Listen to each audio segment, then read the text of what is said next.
But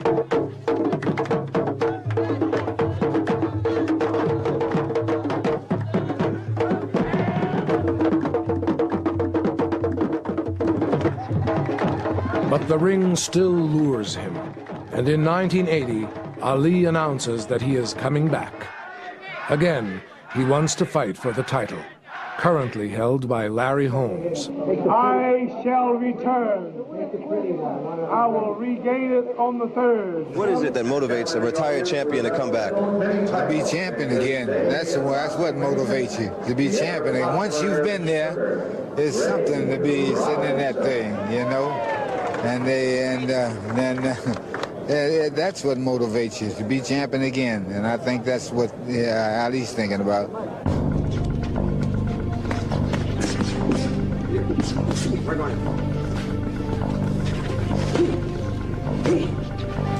Get ready, champ. Get ready. Get ready, champ. Get ready, champ. Get ready. Champion of all champions, Ali will fall.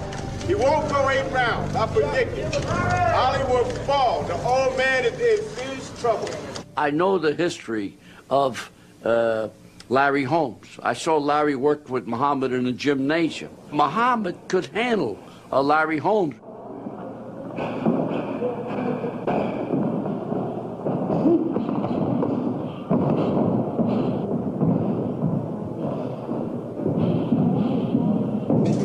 Got to give me my just dues on the fight. It's a Holmes-Ali fight. It's not an Ali-Holmes fight.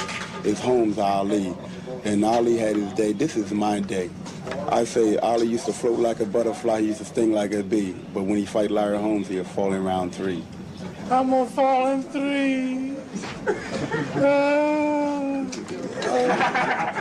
You was crazy. You slapped me. That's just the beginning of what you're gonna get. You ain't knocked nobody out in 67, 76, and you say you're gonna knock me out. I ain't never been out 35 fights. Yeah, I'm gonna knock you out. And you scared of me. You know you meeting your master. You know you meeting your master. I swear to God. I'm knocking you out. Knock me out. You are my sparring partner. Remember that. You are my sparring partner. And listen, I'm superior. I'm the world's greatest. That's all I know. No, great fight. No, wait a minute, no, y'all ain't gonna get it. No, we gonna get paid for this one. We get paid for this one. You were the greatest. You were the greatest. I was the greatest. You don't have to hold it. You ain't no fool. Is it a great spectacle? It's the greatest event that I've ever put together because I have a brother fighting a son, Ali being the brother who opened the door for me, and Larry Holmes being a son whom I watched develop and grow into the heavyweight champion. I would be remiss as a father if I did not stand beside the son. I had a very difficult time at first when I signed to fight Muhammad Ali because he was a legend. And nobody wanted to see this guy get beat. And a lot of people in the boxing business and the media business knew that my chances was 90% chances that I would win the fight. And a lot of people didn't understand that. But to get out of the shadow that Ali cast upon me was to fight him. And that's what I did. Muhammad was in the best shape of his life. He couldn't be better, trained properly. He got to look like the young Muhammad Ali, the physique, the big shoulders. I couldn't understand it, you know, and afterward, naturally, I found out he was taking thyroid pills. I think this is the only time I saw fear in Ali's face before the fight. We came in the ring first, due to Holmes was the champ at that time. So when Holmes came in the ring, Ali kept signifying. So Holmes walked over to us, which Ali and I were standing side by side, and he hit Ali with an elbow punch, like in the chest. This first time I saw a little fear, or a little doubt in Ali's eyes. It was a contest. He was out there giving a bit of an argument.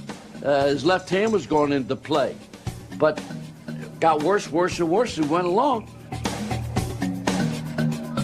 Ali didn't do any sweating. Didn't sweat at all. The towel that I always carry on my shoulders to wipe the sweat off Ali, I used myself coming up and down the stairs, but Ali didn't sweat at all, and we didn't know why. Later on, we discovered he had been taking those pills, and they had dried him up. So as he kept fighting and not sweating, automatically lost all his ability to perform or even almost stand. And I said, you're not dancing. I keep giving you a signal to dance. You're not dancing. So he leaned back and told me, he says, I'm tired. So when he told me that, I just pulled right back and didn't say no more, because I know if he make the statement that he was tired, he was tired. So when he started taking that licking against the ropes and he pulled up, I thought maybe possibly he, you know, get his nose busted or a cut eye, because Larry started him with uppercuts. There was some discussion of stopping the fight round. I said maybe the 7th or 8th round. But that was between Boone, Nina, and Angelo at that time. They was discussing whether they should stop it or whether they shouldn't. But I think Ali kept saying he wanted to go on himself, you know, so Ali being the boss, no one stopped it. Now, anything can go wrong. That's what worried me. I didn't want him to get injured. But I talked to Holmes after, and Holmes told me, say, up until 8th round, he had no idea what we was up to, because he knew we had a few tricks in our bag. Well, Drew wanted the fight to go on. Poor Drew, you know, had faith right up until the last second. No, no, no, no. I said, no, I'm stopping this fight. And I didn't say this for years and years and years, but now I can say it. I didn't want to hurt Ali. I didn't want to bang him out. I hit him hard at times. I hit him hard enough to win the fight, and that's what I did. All of my fans, you gotta recognize him. We gotta be honest. He won clean and square and fair. And I'll just say, give him your support from here on until I return. Right on. Muhammad Ali and Larry Holmes, y'all. Two great champions.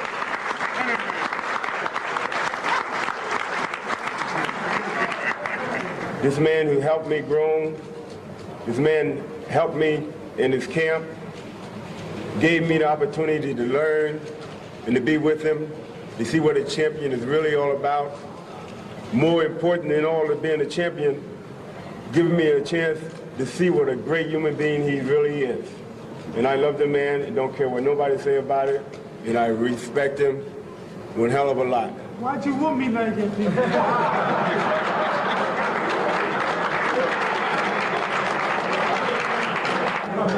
Well, I had to whoop you because it was you or me.